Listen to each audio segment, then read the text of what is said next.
critical, those first 3 to 5 years at home with you, that your babies and your toddlers really are experiencing and engaging with that environment.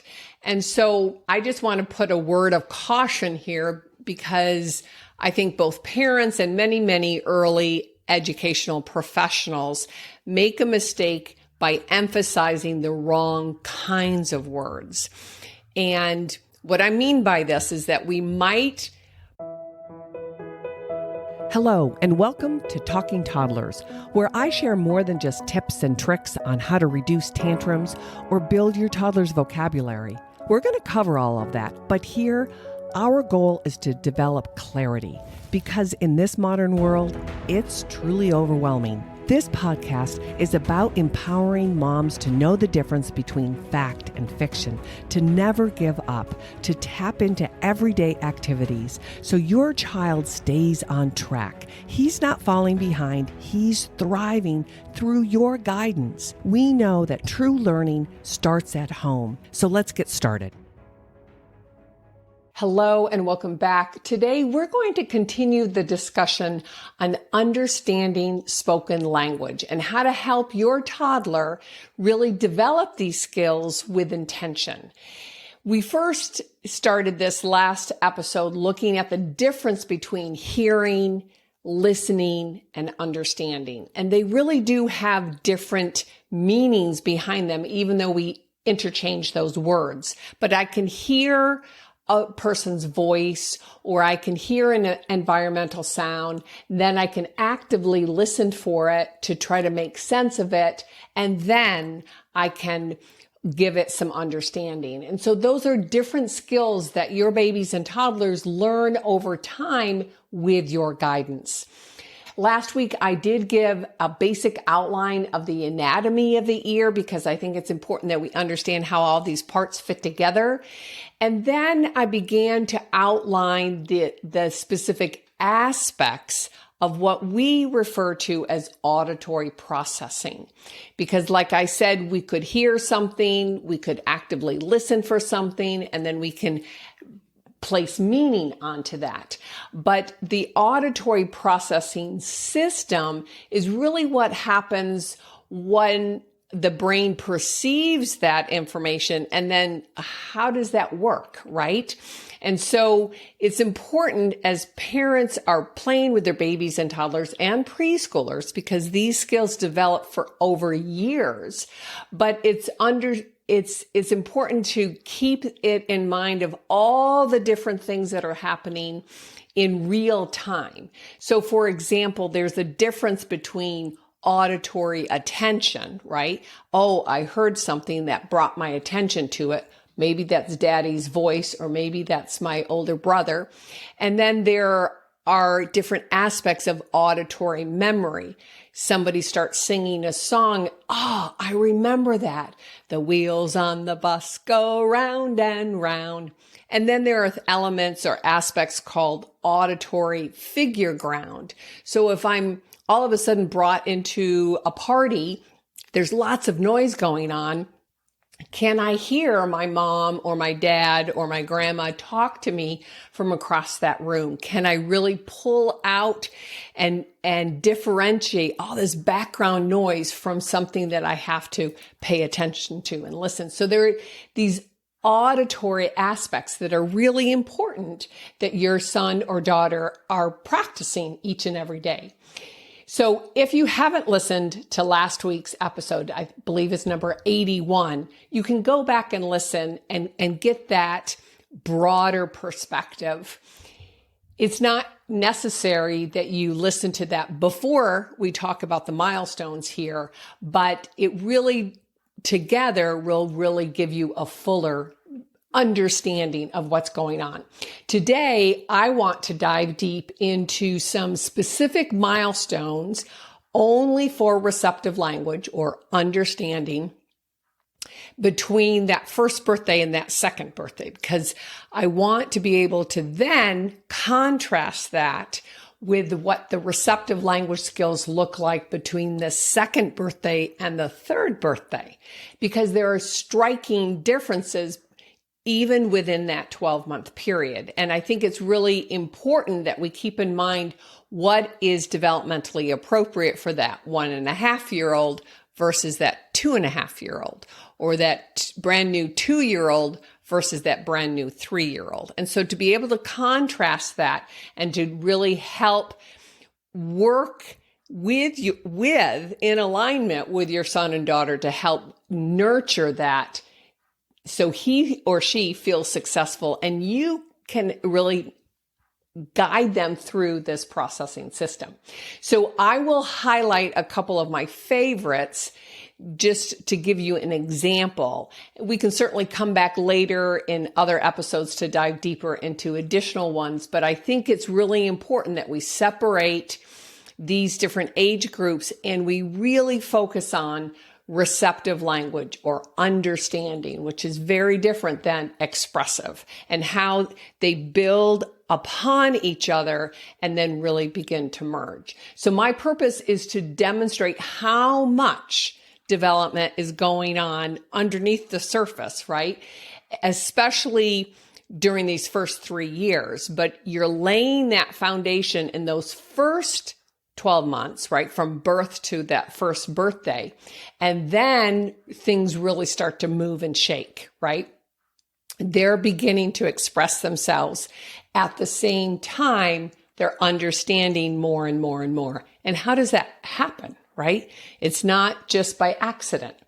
So I often think about it as building a house, right? I give that metaphor that the initial year, you really are leveling the ground, right? You're clearing out the rocks and cleaning out the debris, and you're making sure that your foundation is really, really level before you start pouring those footers.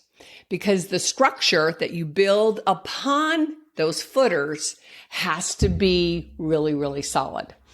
So if you're looking at your building site and it's unlevel, or there's too much sand, or it's too rocky, everything you build on top is going to be vulnerable, right? And sooner or later, no matter how well you think you shimmied it here and shimmied it there, the cracks in the wall would begin to appear, right? And there's going to be a shift over time, over whether it's the weather changes or it's just years on end, that the structure that you build, his or her, your son or daughter's language, social communication, academic skills, problem solving, their interpersonal skills, all of that is built on top of what you're laying down today for those first 3 years. So keep that in mind, that their health and well-being really in the future really is being formed in those early years, or at least you're trying to build their network so they don't have kinks in the system, or you prevent it and stay out in front of it. So your goal is to set the stage and take advantage of all these God-given human traits and really nurture them so your son or daughter can really thrive, can really blossom right before your eyes. For example, and I've talked about this before, that there's auditory mapping going on just for that human voice, right? That's part of our survival, that God gave us this keen ability through the auditory canal to say, hey, I recognize that's my mama's voice, or hey, I recognize that's my daddy's voice, because he would sing to me or talk to me, read stories to me when I was in the womb, right? So that auditory mapping for the human voice is part of that survival. Babies are also born with primitive reflexes that help them, especially with that initial feeding, right? And you don't really know what you're doing. They don't really know what they're doing. But if we have these soft wired reflexes, then they can kind of figure it out as we find that rhythm as well. Babies also have that soft wired system to code their native language. And as I often say, here's every newborn is a citizen of the world. But we're able within those first 8 months or so to really code and differentiate, that's my native language. That's the language that mom and dad speak. That I don't recognize anymore. And so they start to prune that away. Babies and toddlers also have that flavor window, right? And again, this is a God-given gift that when they're 6, 8, 10 months, they're really, really open and excited to try all kinds of flavors for new foods. They don't really understand, I'm going to eat this and get nourished, right? Because 99.9% of their nourishment still comes from their bottle or the breast. But they're open because flavors with food, broccoli, kiwi, avocado, lemon, all of these beautiful flavors, a steak bone, is very different than the rattle, or different than my thumb, different than mom's hair, right? And so they're open between 6 months and about 24 months to really try a wide variety. Then they start getting more selective, but now you've given them a year, 18 months of really, really good exploration with their taste buds and chewing and all of that. So these are just some examples that our babies and toddlers have wired in our system. This is, an average child who's fully, full term, didn't have any birth complications, but all of these systems are there. We just have to know how to nurture them, right? Today, we're going to begin contrasting between the receptive language, or their ability to understand and code the meaning of sounds and words and sentences, between that first birthday and second birthday. And then we'll cover between that second birthday and third birthday. And there's a big difference, right? And if we look at what is healthy or typical or realistic expectations, then we can set them up for success. And we can really feel like we're navigating this and nurturing it to completion, right? So let me outline a few basic ones, and then we'll explore a little deeper on a couple of them. So the first one, between 12 months and 24 months, they really begin to understand concrete directions, right? Come here, sit down, give me your foot. Those are typically given without gestures. And so we're looking and helping them hone their pure listening skills, their pure understanding. So I'm not going to point to the shoes that I want them. I'm just going to say, get your shoes, right? Or sit down. They will also then really begin to identify several body parts. And usually I recommend body parts that they can touch on themselves and on you. So we can compare, my tummy, a foot, a head, a hand, the nose, the eye. But these body parts are also things that he can do something with, right? Oh, my tummy's hungry, right? Or you can pat the tummy, right? My foot, put the shoe on my foot, right? Or pick up your foot, right? Shake your head. So we can start to build a connection and a relationship with these nouns, right? The nose, blow your nose, right? Give me your hand, hold my hand. So these are body parts that he's going to be interested in all day, every day, right? Also, between this first birthday and second birthday, they really begin to follow one-step commands during play. And the idea here is to keep it in context, keep it in real time, right? It's important that they understand what they're doing, and you're starting to put language in their actions, right? And so it could be, give me the ball, or bounce the ball, or ride the pony. So any kind of one-step command during play in context. Stir the soup, right? Eat the chili or whatever you're making, right? But they're in relation to what he does in real life and then apply it to his toys as well. This 1 to 2-year-old begins to understand early prepositions, and that's the location of things, or what we call spatial concepts. Put it in the box, put it on the table. And these are important because I've shared with you in the past that in order to build up to those 50 words by their second birthday, right, we want at least 50 words, that's minimum.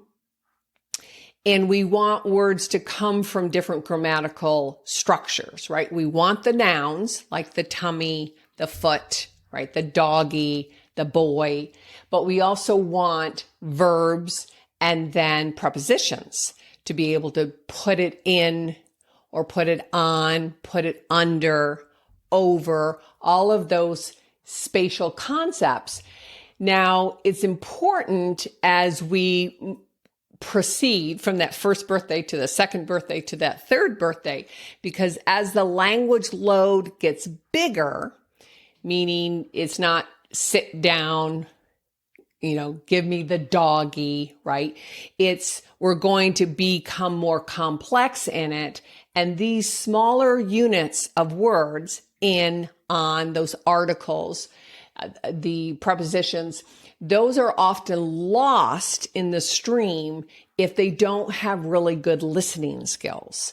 And I'll talk about this further on, but it's important that we pull out these prepositions and stress them in the box, on the table, right? And so they really begin to perceive them and code them. And so they're not just targeting the big words, right? The nouns and the verbs. That we want these smaller units of sound also to be perceived and to be pulled out in those longer and longer utterances as they get older. But it starts now. It starts at that first birthday and 15 months and 18 months to really begin to, what kind of preposition did she say, right? Now, they will also find familiar objects that are not in sight. And so what usually happens around 12, 14, 16 months is that they have fully developed object permanence. And that's important because now they're telling us that they can imagine things. They can imagine something that's no longer in front of them. And they can picture if the ball rolled under the sofa. And I can picture in my mind, it's like, oh, where's the ball? Where is it? And he can go look for it. The ball is under the couch. And words are also a representation of what he wants in the world too. It could be from objects to a feeling or to a description, but the words begin to become a representation of his thoughts and planning skills too.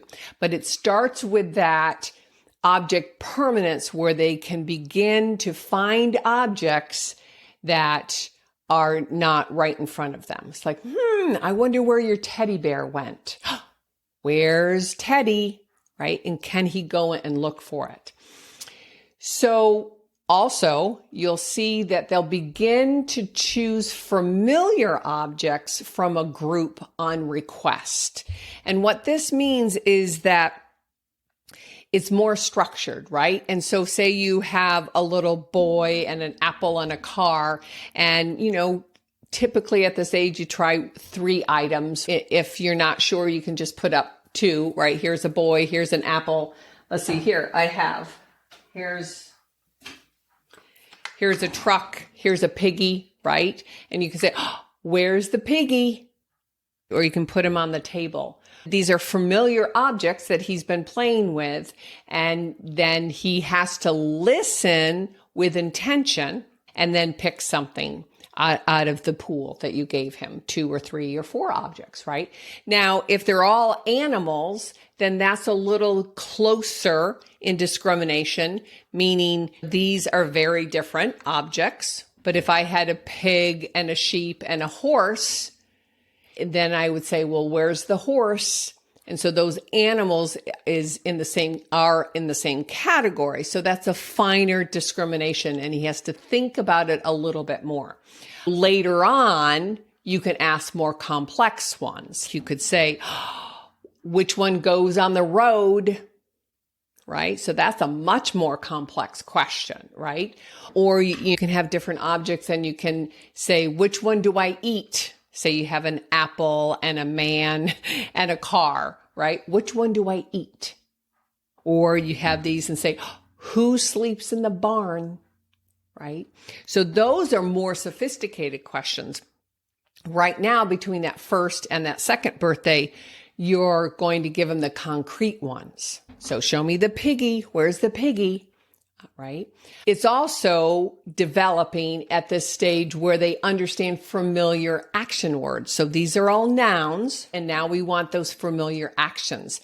We're building that word list of 50 words, right? It's not just 50 words. We would like 100, maybe 200, but we also want those different grammatical structures, right? So you'll ask him to eat, to sleep, to jump, to open. These are very familiar actions that he does in real life, right? He eats, he sleeps, he jumps on the furniture when he's not supposed to, right? He's always opening the cabinet doors, right? These are familiar objects or actions. And now we're going to do them with objects as well.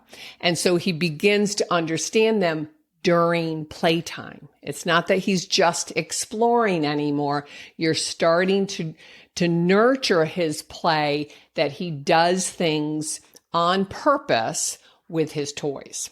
Then they also begin to attend to and identify familiar pictures. So this takes a little practice, and hopefully you all have started reading books and sharing books from day one, but to really use it for kind of language stimulation, whether it's receptive language or expressive language, but to attend and then identify pictures that are asked, right? And so moving from objects to a book, let me show you here, moving to a book is very different. So this is a 3-dimensional toy that they can feel and play and eat and, throw and rock and do all kinds of things. This 3-dimensional toy is very different than looking on a flat picture in a book, right? And so that's a different part of the developmental process. And we should be exposing them, but now they're really beginning to visually differentiate and understand, oh, there's the clock, there's the chair, there's the doggy, right? We still want it pretty simple. Just a couple of items on the page because we don't want to visually overload them, and we want it to be highly successful. So, as I said, we are reading and showing them picture books from day one, but now we're going to really engage with them, right? And this is a time where they're starting to use that pointer finger too, right? That index finger. And in the beginning, they'll tap, right? They'll use their whole fist. If you're saying, oh, show me Spot, where's Spot, right? And he'll go like that, or he'll tap like that. Or if you tap, they like it when you really tap. Hey, there's Spot. Look, Spot. And he's going to open the clock. Open, knock, knock, you knock, right? And so it's really about pulling him into the story. It's not necessarily reading word for word, but it's getting him interested because you're animated and you're interested.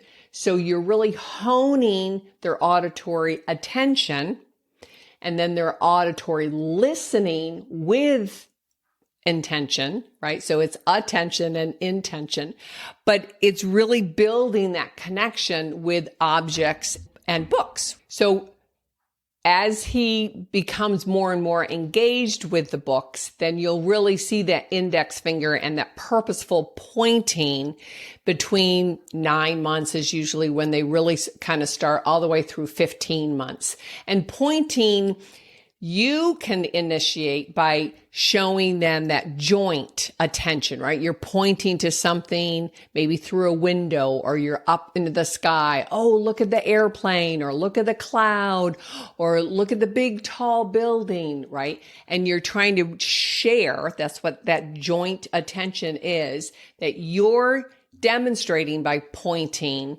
And then he will ultimately, or she will ultimately, start to point things out in the environment. So in the beginning, it'll be the close environment, the immediate environment, and then we can go further and further out.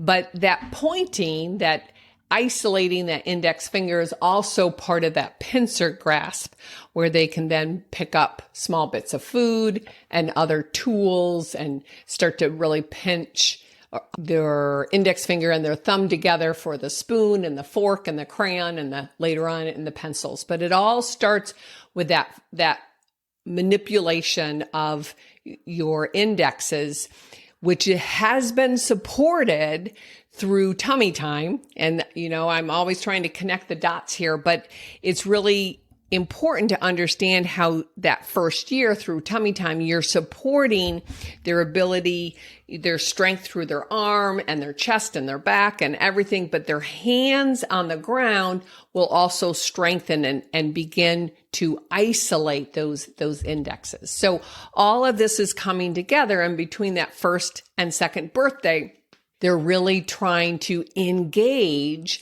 and not just explore, right? It's really doing stuff with the toys and objects and house tools that you have that you're sharing. So this 35,000 foot perspective, I'm always like pulling back and giving you that big picture, right? And to highlight what receptive language is. How well does he understand?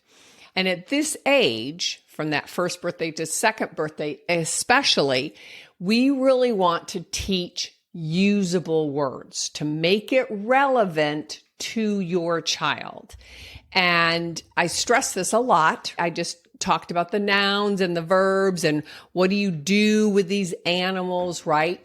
What do you do with the books? What do you do with your clothes or when you take a bath?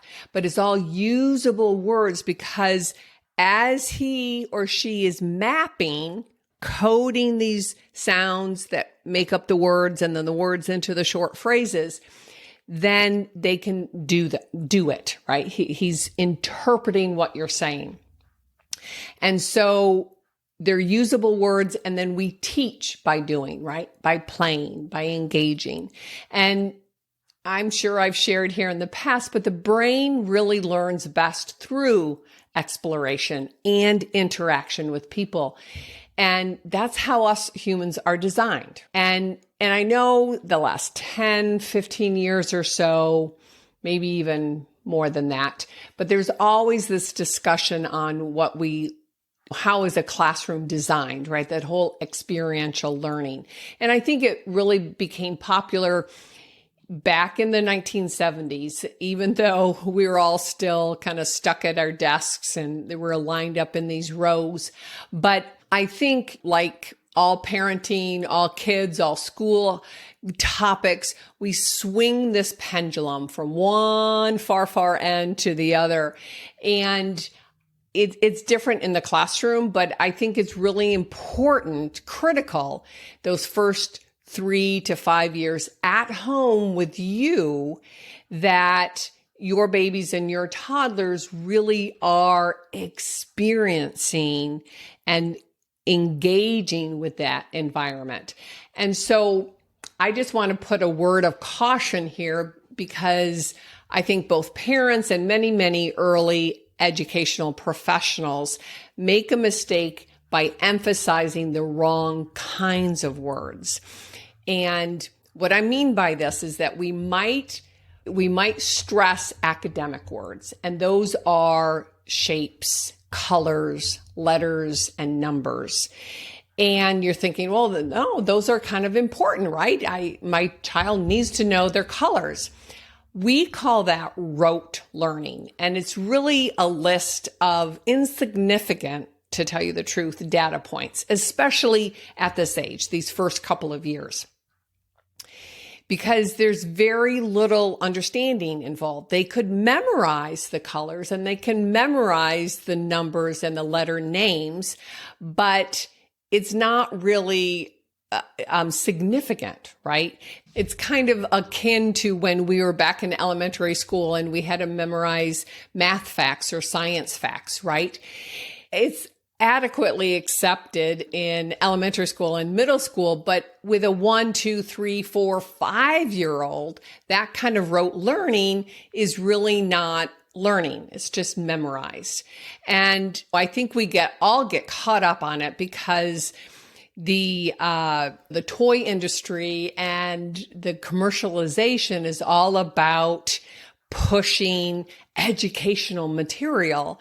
And the truth is, it's not helpful. Your 1, 2, and 3-year-old really want and need to understand, right? And then to use language. Remember, our first goal is to help them with human communication, and that we're building his word list so then he can do something with it. So when you say to your 2-year-old, get your shoes, or where's your coat, or put the paper in the trash, pick up your towel, those are very concrete, realistic, verbal directions that will help you all get along in your house, but also help him feel like he's contributing, like he's a part of it, and helps you and him connect, right? Through language, through words, that he's able to process it in real time. These are usable words. They're functional words that help him be an active member of your home life. Right? But memorizing letter names, that doesn't really help. It's just something that the toy manufacturing companies have kind of warped our thinking into believing that these academic concepts are important in early childhood. And it couldn't be further from the truth. I just have to say that over the years, when I meet a toddler and they will often have that kind of recited information, right? Letters or numbers or colors. And yet 9 times out of 10, 8 times out of 10 at least, they really do struggle with some basic questions, some basic directions. And the other, I think, frustrating part is that we would often see the confusion that parents were having when I say he really doesn't understand much of what we say. And you're like, yeah, but he knows his colors and he knows his numbers. And so what happens quite often is that rote memorization will mask something that's underlying a delay or a problem, that they're not processing language, the sounds and the words, and then the short phrases in real time, right? And so I think parents miss it, teachers and doctors, and even us therapists will miss this.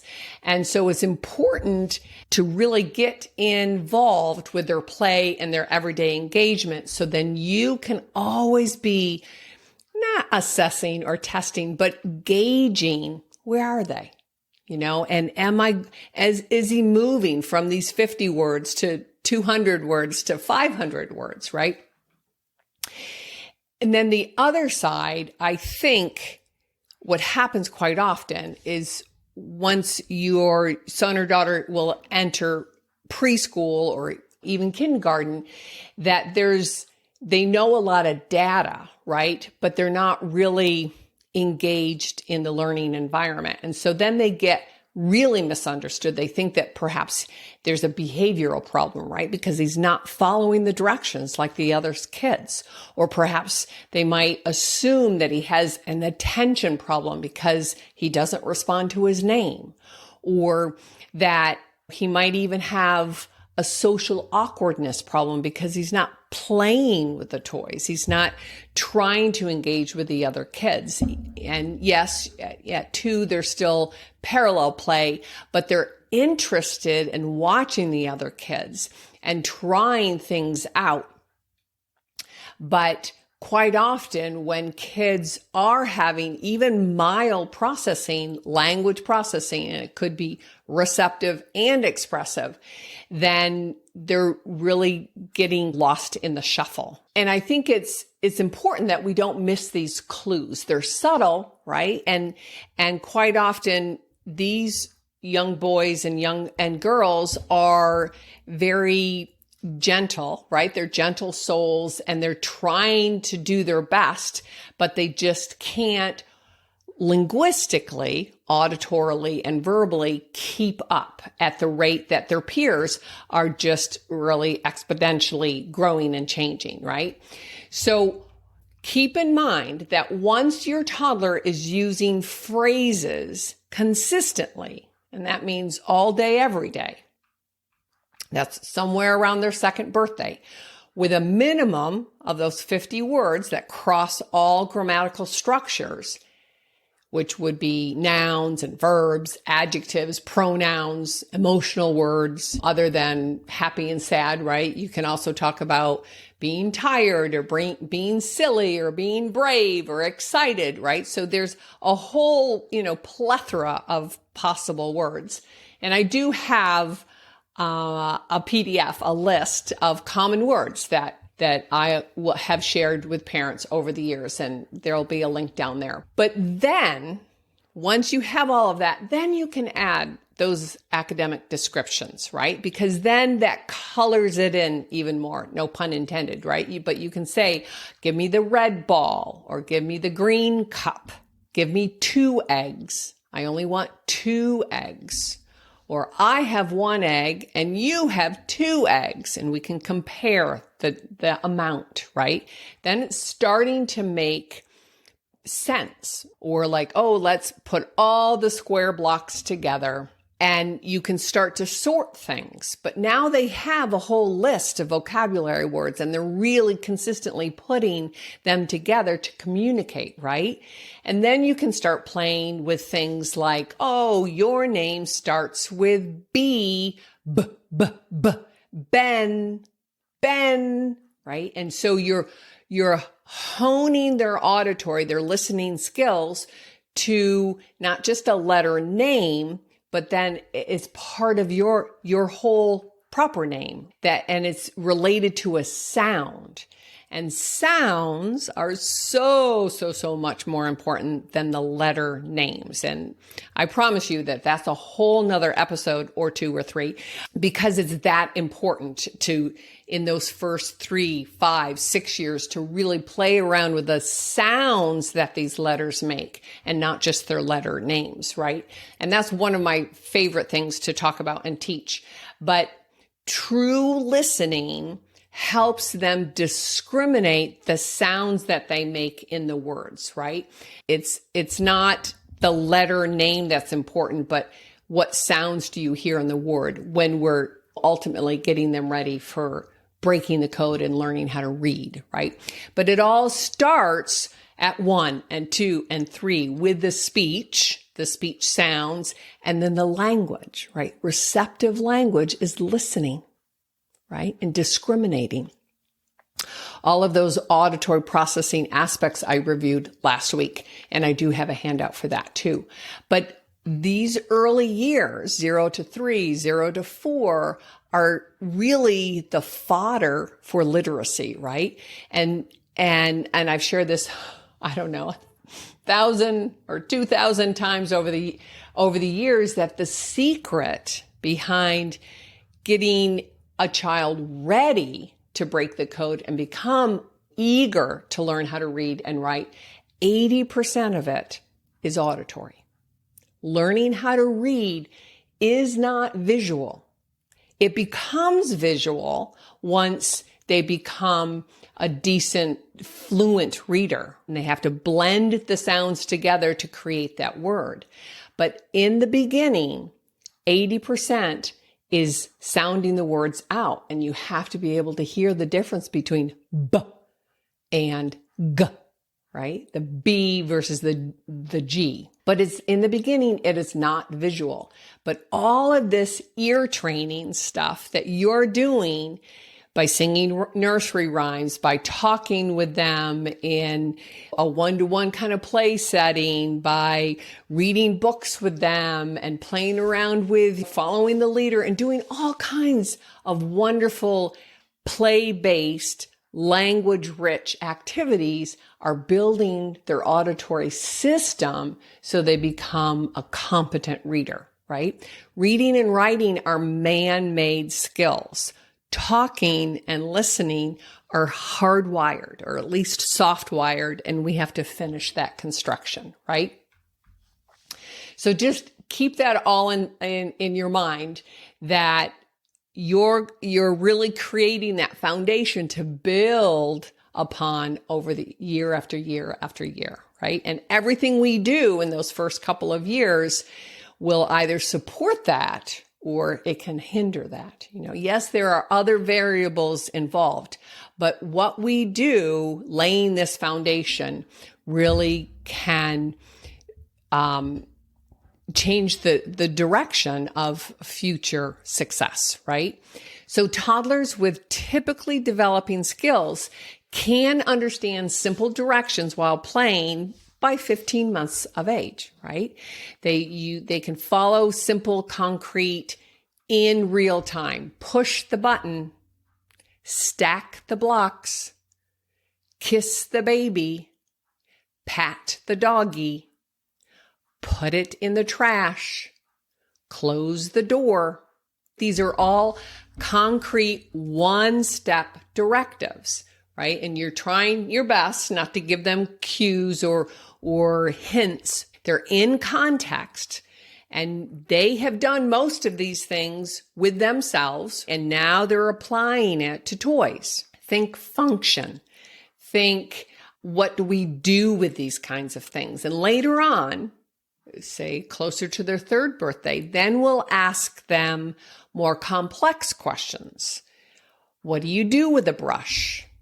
Or what do you do if you're cold? Right? So now they have an imagination, right? They can visualize that brush. You don't have to show it to them, but you just, without any cues, you just say, what do you do with a brush? Or what do you do if you're cold? These are basic questions that make them think.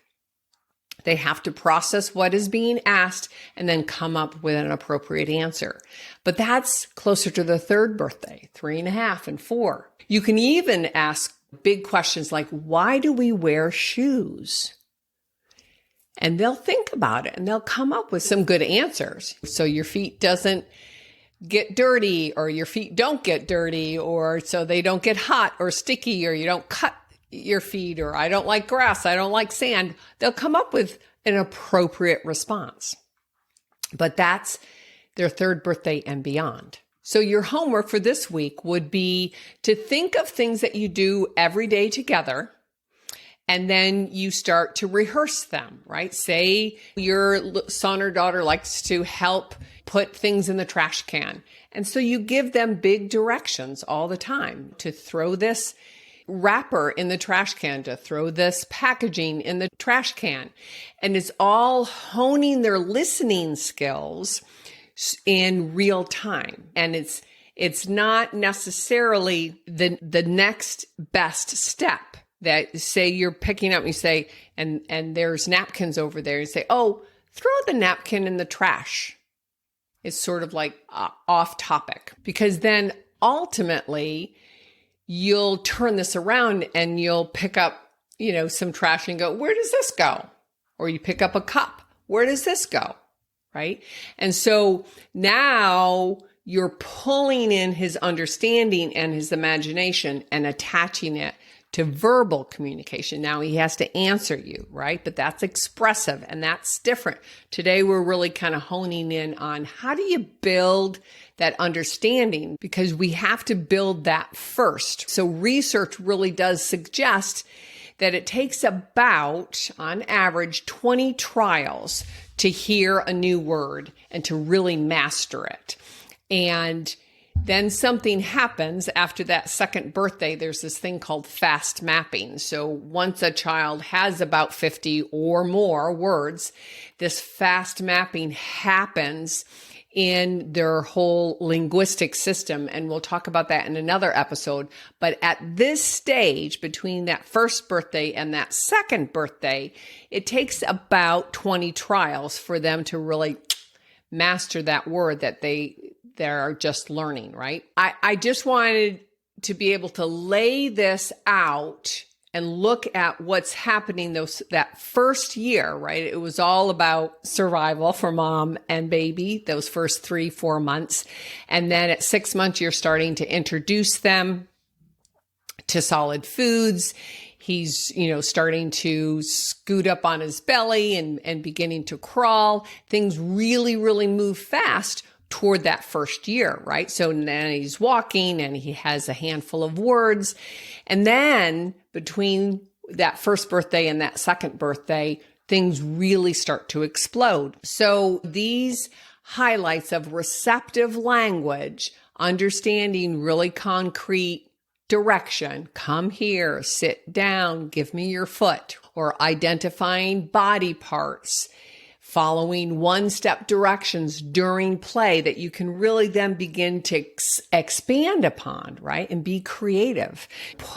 Put the piggy under the blanket, but you can really expand his listening and then his follow-through. Then targeting early prepositions and then finding familiar objects that aren't in sight, right? Because you're stretching his imagination. Oh yeah, where's my blanket? Or where's my green ball? Or where's my tutu? Or where's my crown? But that really helps him stretch and think beyond his immediate environment.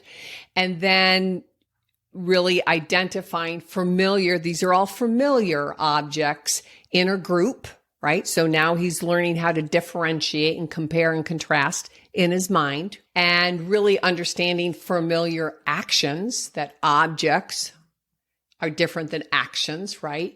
And then he's really trying to attend and identify familiar pictures in books. So focus on usable words that will make sense to him, not memorized, educational, rote, useless data, right? You can add those more descriptive things later on when there's meaning to it, and then teach by doing.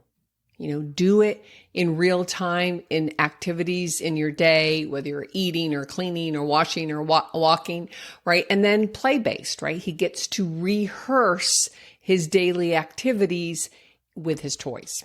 I will continue this receptive language discussion in the next episode, because we'll then look at the big expansion between their second birthday and third birthday. So keep in mind at their first birthday, they have a handful of words, which means that they can understand a handful of words, because we can't expect our children to speak what they don't understand. And so then by their second birthday, they have to understand 50 words minimum, right? And some concrete phrases. Then they can express them. And then they jump to like full-on sentences, right? 3,000 words. And they're really having dialogue back and forth. Yeah, they get a little mixed up in their storytelling and whatnot. But by that third birthday, they're a whole different animal, right? But it's really important. And I think we just have to be mindful when we have, say, a 1.5-year-old or a 2-year-old, and they're playing with their older brother or their cousin, that they have different language skills. And it's it would behoove everybody, but it's really on us to help navigate that so that the younger child and the older child are successful and we don't set them up for unrealistic expectations. But keep that in mind, and I hope you're gaining benefits from these. It's always exciting to really get the list and outline it and then have it at your disposal so you can always be gauging and always be checking in. Where are they and how can I serve them better each and every day? All right. So enjoy, and I'll see you in the next episode.